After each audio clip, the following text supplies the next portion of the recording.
honor, loyalty, respect.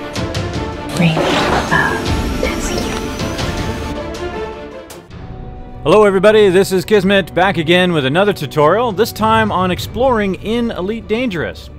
First we're going to start with a quick overview of understanding stellar objects.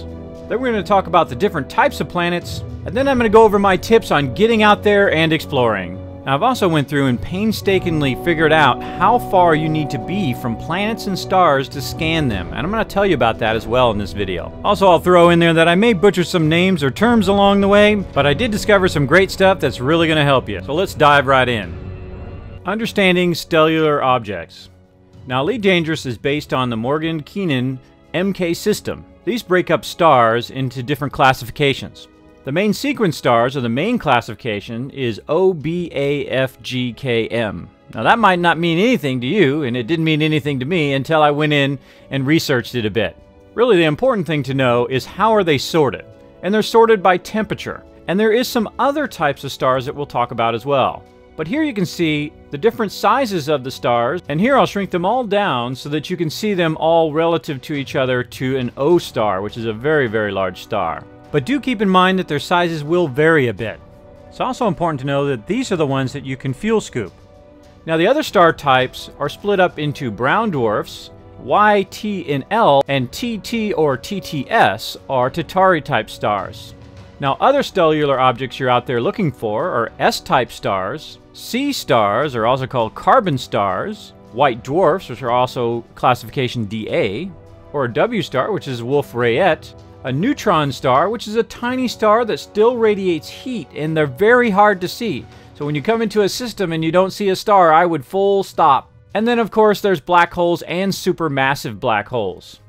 And as you can see in this particular system, I actually found 2 black holes in the same system, which is pretty awesome. Now there's also star variations. There's AE/BE stars, there's orange giants, red giants, and red supergiants all around the universe. So how do you know where you want to go and what stars are going to be there? It's amazingly simple, and I'm stunned that I did not see this originally. First we have to understand what the classifications are. Now when we see something that says G2 and has a V, it means G is the type of star, it's a main sequence star, much like our Sun. 2 being the heat rating from 0 to 9, 0 being the hottest, 9 being the coolest, and V has to do with it's a main sequence star. So finding out what star you're going to is actually pretty easy. You look here in your galaxy map, and I usually don't look at this info panel because I'm so busy in the navigation, but I realized that I could simply roll over all these different stars, and here in the info panel it gives you an idea of what the main star is going to be. Whether it's going to be a G star, an O star, plus some other subcategories, and it might even show you multiple stars in the same system. So this gives you an idea of which stars to go to when you're looking for those Earth-like planets, which we'll talk about later on. Ooh, that was a lot of info about stars, and don't worry about it if you don't get it right away. You'll get it as you go along. We'll go ahead and move on. Now speaking of planets, let's talk about the different styles of planets that are out there in the Elite Dangerous universe. First type of planets we'll talk about are metallic planets, and I split them up into 3 different categories. There is the metal-rich planets, the high metal content planets, and the rocky planets. Always be watching also to see if these planets can be terraformed. Those are worth the big money. And here's what some metallic planets look like. Now other type of planets are habitable worlds, like water worlds, Earth-like worlds, and ammonia worlds, which are very rare. Now planets vary based on whether they have an atmosphere or not, and it can be often confused on whether these are metallic planets or whether they're habitable worlds. Now let's move on to gas giants and Jovians. Now gas giants, there is the regular gas giant, and then there's gas giants that are split up into classes, 1, 2, 3, 4, etc. As you can see, they are really massive. Now one you're going to run into all the time are the icy planets, and these are usually the brightest planets that you're going to see. They're typically white, and they show up very bright on your system map. And I find them to be the most common. You're really not going to make much money scanning those, but it is good to know whether they are an icy planet or whether they're metal-rich or a habitable world, and sometimes it's hard to tell.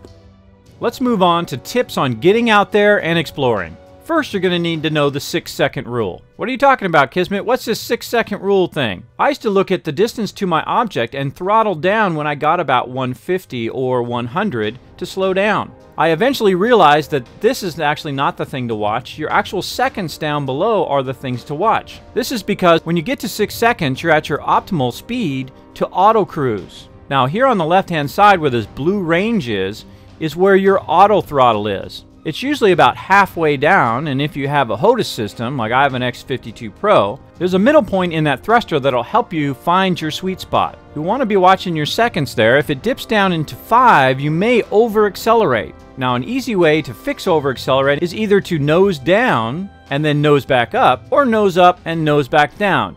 And you want the planet to go behind you, which will instantly cause you to start slowing down, and then you can nose back up again and head toward the planet. Now, I've also found it important to not just only check the system map, but to also check your navigation map by selecting each world and looking at what picture representation comes up for those worlds. Now, sometimes there won't be one. Sometimes they'll look like a little star system, but sometimes they will look very unique and give you a hint as to what that world is going to be. Like here you can see these are going to be metal rich. These may be metal rich with an atmosphere, and these ones are the ones you're looking for high metal planets that can be terraformed and habitable worlds, like water worlds or Earth-like worlds. It's also important to remember that you don't have to scan everything. A great example of stuff that you don't have to scan are these belt clusters. You can just select them and see them in your radar as belt clusters just from the icon, and then move on to your other planets and scan those. Now, if you have a bit of a need to scan everything, feel free to do so, but you're going to need to be very, very close to these, within 5 LS. Next, we're going to talk about how far you need to be away from a planet or a star to scan it. I went through and painstakingly went to each and every planet in several systems that had 70 stellar objects. I stopped and noted down exactly at the point at which I could scan them, both for stars and for planets, because they are different.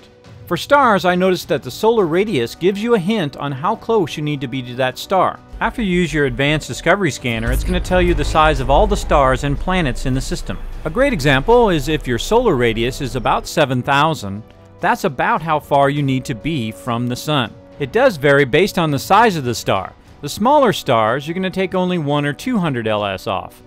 The larger stars, it may go up to 500 to 1,000 or multiple thousands off on the really, really big stars like the O stars. Now, the most important thing you want to learn from this is you don't have to travel 10,000 LS to scan the star. You may only have to travel 1,000 and then scan the star and move on to the next system. Or because the star is so massive, you may just need to select it and aim toward it. So again, find out what the solar radius is, minus 200 to 1,000 based on the size of it, and travel 500 to 1,000 toward it, and it would begin to scan, saving you tons of time, and making you a bit of extra cash each system. Now let's talk about how far you need to be away from planets. So the planet has a radius. Based on the size of the planet is how close you need to be. Now my general rule is, if it's a 1,000 radius planet, it's about 13 LS. And you can use that as your base to multiply that number to figure out how far you need to be. Now these are rough numbers and going to give you just a general idea of how close you're going to be, and they're going to vary. But at least you'll have a working knowledge of how close you need to be to a planet to scan it and then move on to the next one. So let's look at the scale here. Anything that's 1.0 radius and below is going to be about 5 LS. 1,000 is going to be about 13 LS. 5,000 is going to be about 70 LS from the planet. 75,000 is going to be about 1,000 LS from the planet. I suggest to scan those gas giants while you're coming into the system, but keep going, because once you get into the system, you can then turn and select all the other ones and scan those very quickly right after, because you're going to be nice and close to those as well. And here's a little tip on getting back to a station from being way out there exploring. What you'll want to do is go into your galaxy map, choose View, and set by Show Color by None, Show by Size Population. And then adjust your minimums, and you'll notice that all the unexplored worlds are gone. And just the worlds with stations now show up, and it shows you your closest station to you. I can go ahead and find the closest station to me and zoom right back to it. And then it's time to make some money. Then we'll go ahead and sell. As you'll notice here, you see some of these pop up with 20, 50, 60, and even 70,000. Important thing to note while selling is you need to be at least 20 light years away, But if you go 100 light years, it makes no difference, as you can see here. Here it is at 22 light years, and here it is at over 100 light years, and it makes no difference. It's going to sell for approximately $60,000 in both places. I really thank you for watching this video. I hope it really helped you out. I hope you're going to get out there and do some exploring. Feel free to share this video, throw me down a like and some comments on what you found most useful and what you'd like to see in the future. And feel free to share this with the community as a whole. And I'll see you all next time.